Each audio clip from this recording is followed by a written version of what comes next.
J'avais vaguement entendu parler du Code noir, mais je ne savais pas vraiment à quoi ça correspondait. Je n'avais jamais entendu parler du terme marronnage. Elle, c'est Camille Cotin, l'une des actrices principales du film Ni chaîne ni maître, sorti le 18 septembre. La FME est partenaire officiel du film, donc on lui a posé 2-3 questions pour vous. Quelle était votre connaissance de l'histoire de l'esclavage avant le film ? L'histoire de l'esclavage américaine, plutôt pas mal, parce que j'avais fait des études d'anglais, donc c'est un chapitre extrêmement important de l'histoire américaine. En revanche, l'histoire française, c'était nul. 0.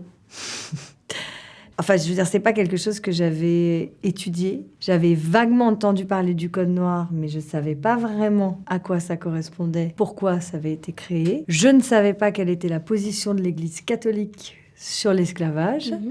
Je ne savais pas qu'on parlait Wolof à l'île Maurice.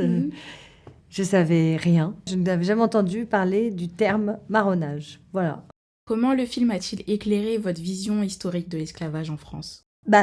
Pour toutes ces raisons-là, en fait, j'ai un peu fait le truc à l'envers, mais c'est de savoir la portée économique, l'ampleur de l'esclavage, encore une fois, la position de l'Église par rapport à la France, et effectivement, cette légende aussi du morne Brabant. Et Simon le raconte aussi, il était en vacances à l'île Maurice avec sa dulcinée, quand tout d'un coup, au restaurant, il entend parler de cette histoire, dont il n'avait jamais entendu parler auparavant, et là, il s'est mis à faire des recherches et à dérouler le fil de cette histoire.